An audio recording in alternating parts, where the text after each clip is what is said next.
So we've got some great stuff lined up today. We've got the wonderful Chef Greg in the corner cooking up a feast.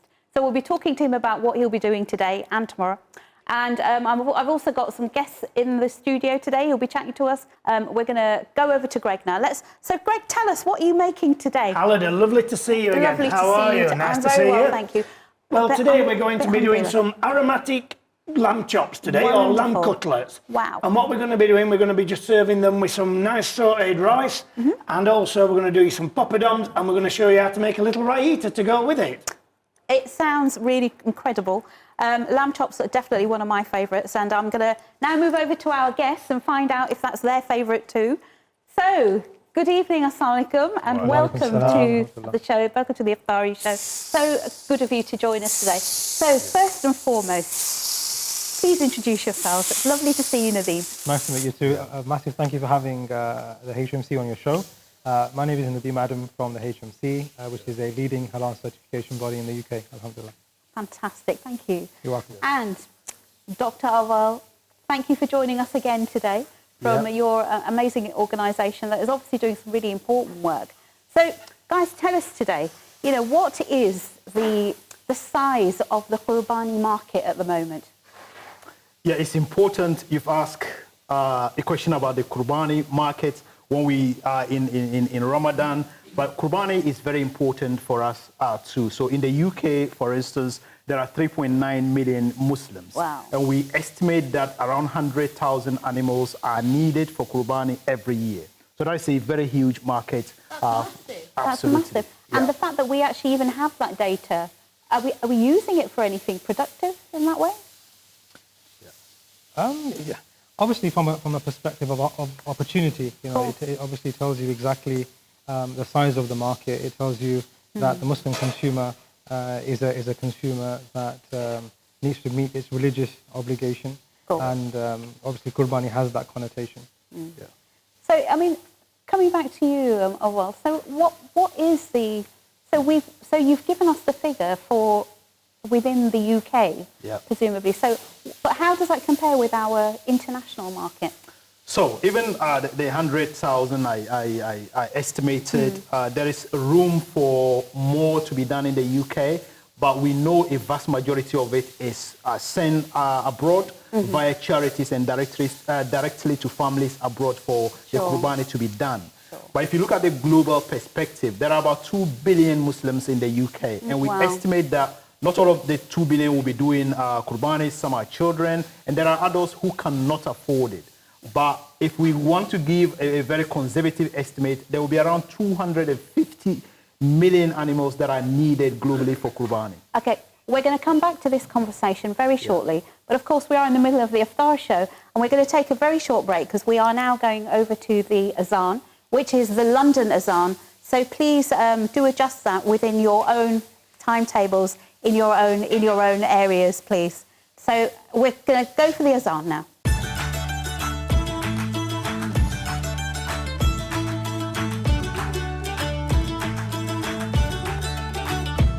So I'm with Chef Greg, who is doing some amazing lamb cutlets. So if you could please just, Greg, tell us more about how you've marinated these amazing chops that smell, I mean, the fragrance, it's just the aroma is overpoweringly good. So what we've done is we've got some spices and we've cracked them, and we've put some turmeric, we've put some paprika in there, we've put some cumin. So what spices have you cracked? And what we've done is we've got some chilli, and we've got some, like I said, some paprika, some cumin, some turmeric, and then what we've done is we've put some rapeseed oil in, and then what we've done is we've just coated them, and all we're doing is griddling them. See, there's some rice here in the wok. So we're going to sauté the rice up and just serve it with it. We're going to put a little bit of coriander on. Okay. Also, what we're going to do, we've got some poppadoms and we're going to put some little bit of mango chutney. Brilliant. We're also going to do a little raita for you, which I've got some yoghurt here, and I've put a little bit of coarse chopped cucumber with it. You can put a little bit of mint in, which I have done, but I'm going to put some coriander in it. Fantastic. And we're just going to mix that up.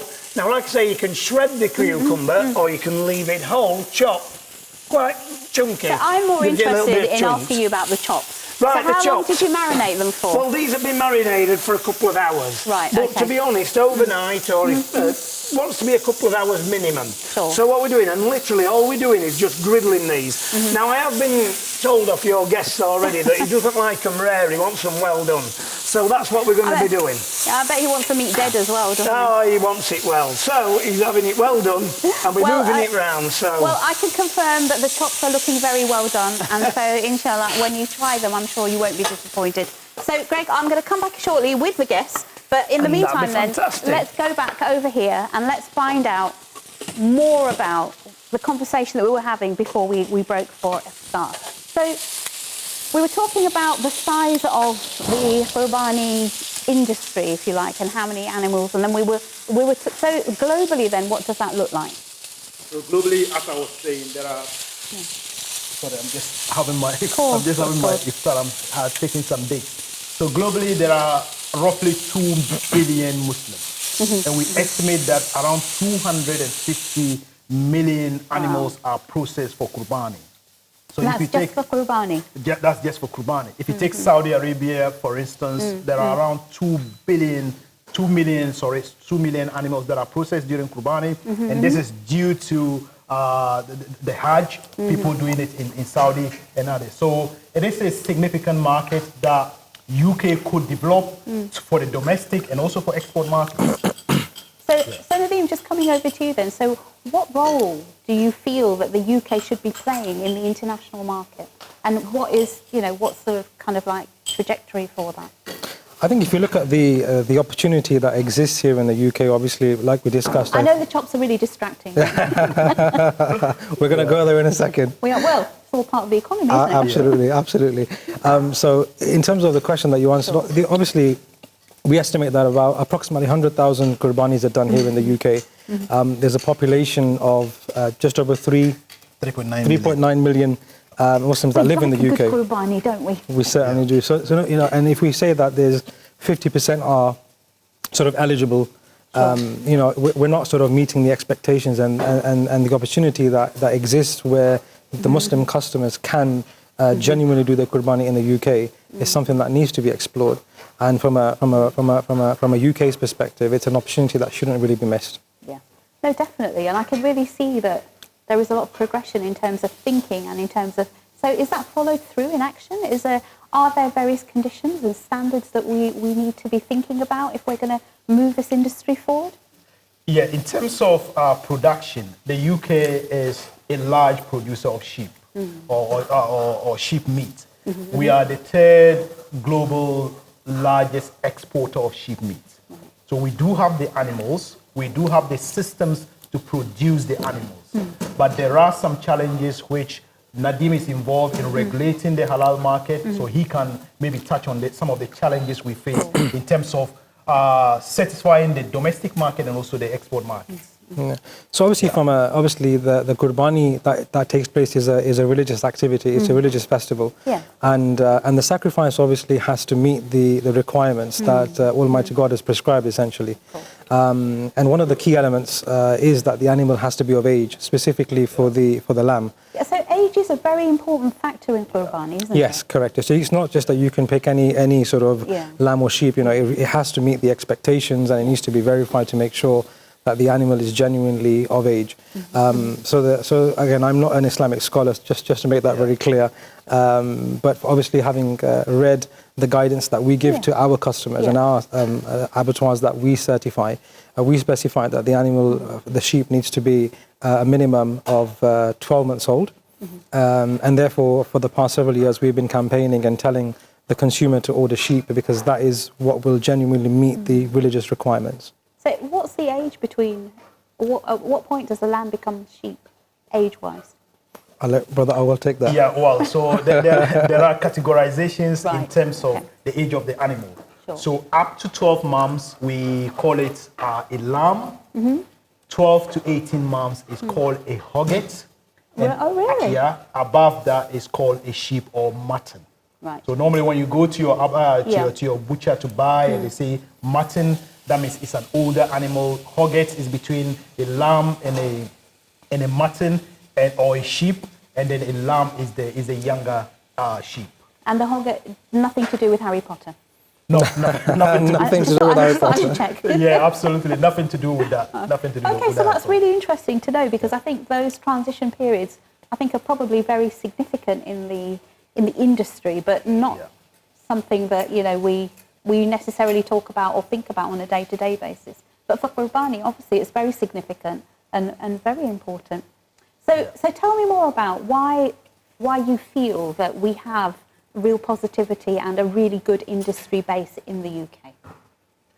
So as I said, in terms of farming, we've got the right conditions. The UK is good for growing grass. And we know the natural way of feeding animals is through grass. So the majority of our animals are mainly raised on grass. So we've got the ability to produce the animal.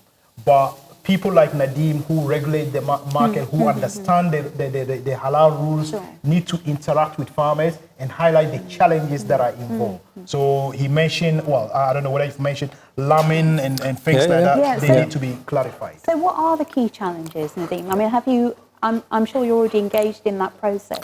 What kind of feedback are you getting from farmers? Yeah, so I think there seems to be an uptake in terms of understanding. I think, you know, Awal and his team are doing a great job in educating farmers so that they can obviously meet the requirements and the demands of the people. Obviously, there are certain demographics within our community that, you know, have an absolute preference for lamb. And then there are other demographics who have an absolute preference for the larger, older mutton, for example. But I think from you know, regulation is obviously key, because obviously this is a religious festival, and the religious connotation and the rules and regulations around it is something that needs to be fulfilled. You know, it's not, like I said to you before, it's not just, you know, selecting an animal. We're talking about lamb, and my mouth is watering because I can smell the fragrance. I just need to check in with Greg. So how are we doing? How is this rice coming along? Are the chops still there? Everything's absolutely going to be beautiful for you. You're going to really enjoy this batch. Wonderful. I've done also his absolute favourite, and I know these chops are going to be to his liking. Well, you know what, I know we're having a conversation here, but all of us are just taken by the aroma of the chops. So we will come over and join you and sample some of that very shortly. Absolutely. So just coming back to where we were then. So you were telling us about some of the key challenges. And, you know, that overall it's been well received, and obviously Awal's team are doing a really great job in terms of providing that education and that understanding. So where do we go from here, do you think? I think education is key as well. You know, education is obviously the most important thing. It's about understanding the value of the opportunity. You know, the Muslim population is obviously growing. And obviously the census tells us that. Don't ask me the percentages, because I'll probably get lost. But generally the Muslim population is increasing, and therefore obviously people want to ensure that they fulfil their religious obligation by carrying out a sacrifice here in the UK, and obviously partaking in the activity as well. So the opportunities are definitely there.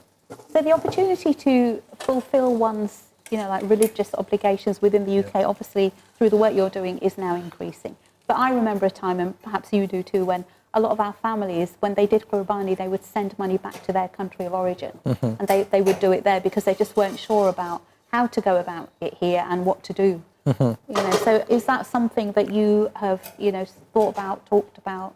Is that something you put into the, you know, the kind of information that you give to farmers? Obviously, you know, if you look at the numbers obviously don't lie. So we do 100,000 ish Qurbanis here in the UK. We have a population of 3.9 million. If, say, half of them are eligible for Qurbani, so, you know, that's the value of the opportunity, essentially. But yeah, we do find that a lot of people do send their sacrifices outside of the country. It could be many reasons. It could be that they obviously have meat in their community. They sort of consume meat every single day, and they obviously want somebody who is less fortunate than themselves to have an opportunity to consume meat from a sacrifice that was done on their behalf, I guess. But I think generally from an age perspective, you know, the age of the lamb is obviously, and the mutton, the sheep is obviously very important. So this is something to obviously have focus on, so that we can obviously cumulatively take advantage of the opportunity that's in front of us. Absolutely, and I think it's, you know, it can only be a good thing. You know, for our growing Muslim communities in the UK and abroad. Absolutely. Just to add a bit on that, in terms of educating the consumer. Sure. I know Nadim and Co, they are doing their bit. What we've also done within AHDB is we produce a booklet on halal or on Qurbani as well. If a consumer wants to find it, you can get it on our website, www.ahdb.org.uk/halal. If you go in there, you can download a copy of the Qurbani booklet. Brilliant. Yeah. Brilliant. So is that for general consumers, for farmers? Who is it aimed at? Yeah. Our main target of the main target of the book is the farmer. Right. However, for consumers, we always try to improve their understanding about halal. So if they read the book and they have more questions, they can then go to Nadim and say, look, this is what we read on the AHDB website. How do you regulate it? Then Nadim can then give them more information on that. So Nadim, do you produce guidance as well for consumers and other sort of like related? Yeah, we do. So obviously, being a halal certification body, our objective is obviously to regulate and ensure that, even outside of Qurbani, even within Qurbani, what people consume is genuinely halal, and it meets the HMC's halal standards. So we do give Qurbani guidance to all of our members. We currently have approximately 10 abattoirs that partake within the Qurbani scheme that we have, and we have over 300 butcheries across the UK that deliver this particular service to their community as well, and they're all given guidance to ensure guidance of jurisprudence and operational guidance in terms of what they need to do to meet our expectations, and then we supervise this in real time. So our trained supervisors are on site. They would make sure that our rules and regulations are being adhered to, and then each approved sacrifice that meets our standard will carry our certification mark, basically.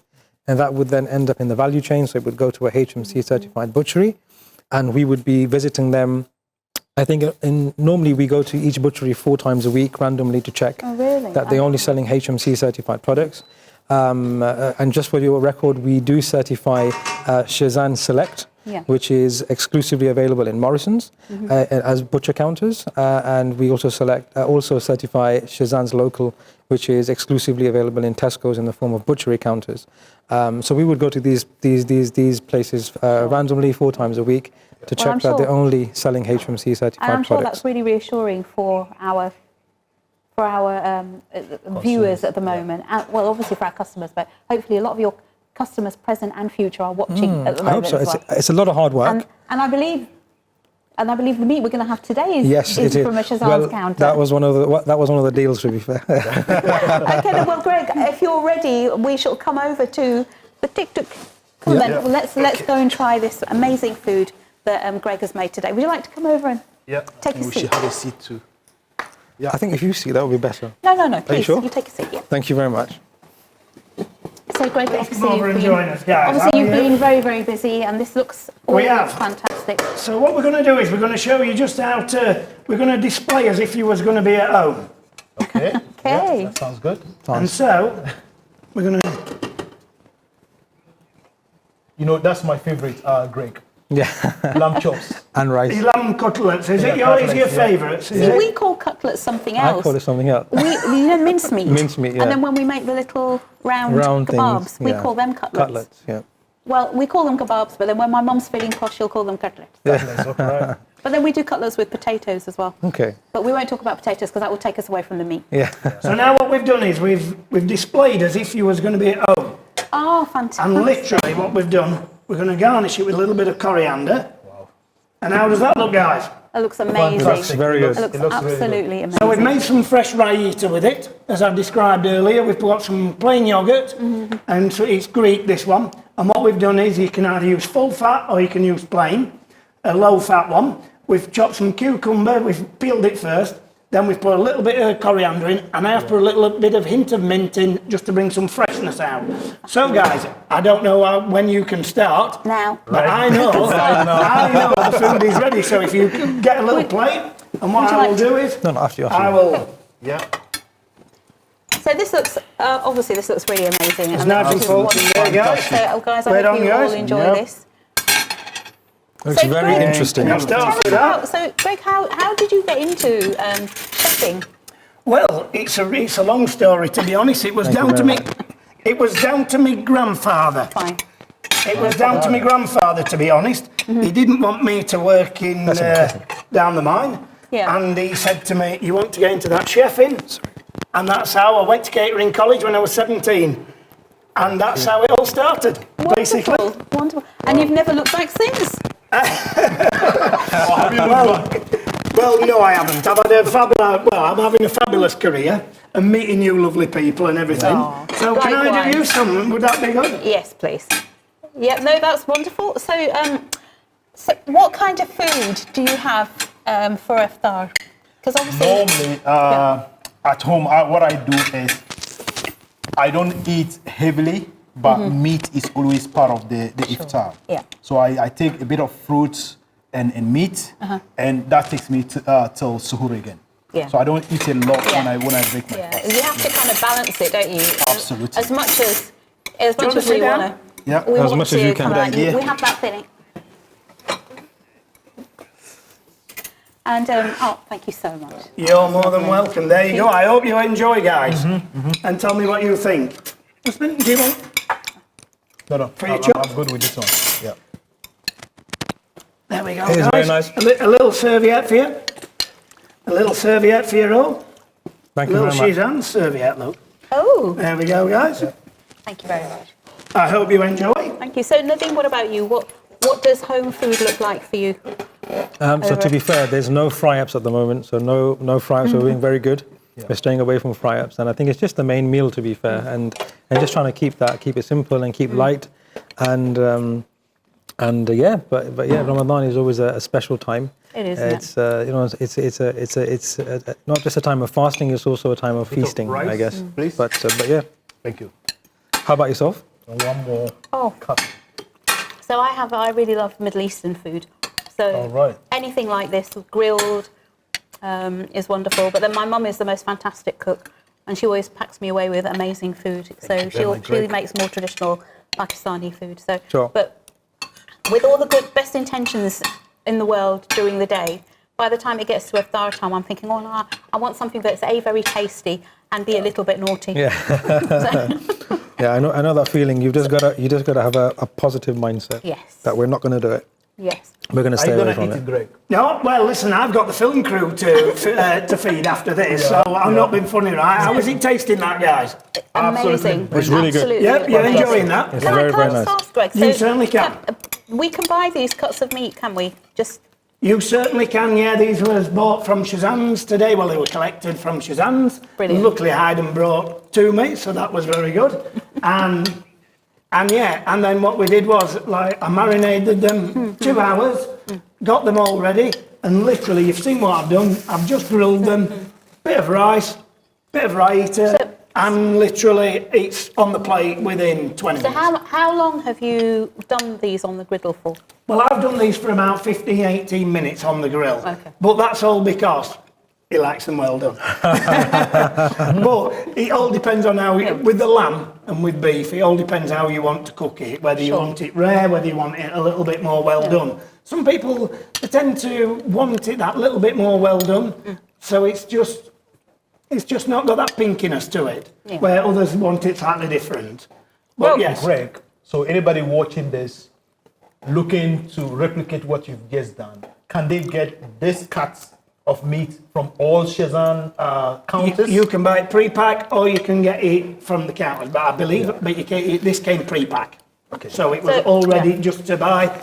Get it, marinate it, cook it, serve it. So, Greg, what are you going to be making for us tomorrow? Well, tomorrow we're going to be doing a spicy chicken burger for you. Ooh. And we're going to be doing some nice bruschetta buns, and we're going to be doing a little bit of salad with it. So hopefully you're going to enjoy that. That'll be amazing.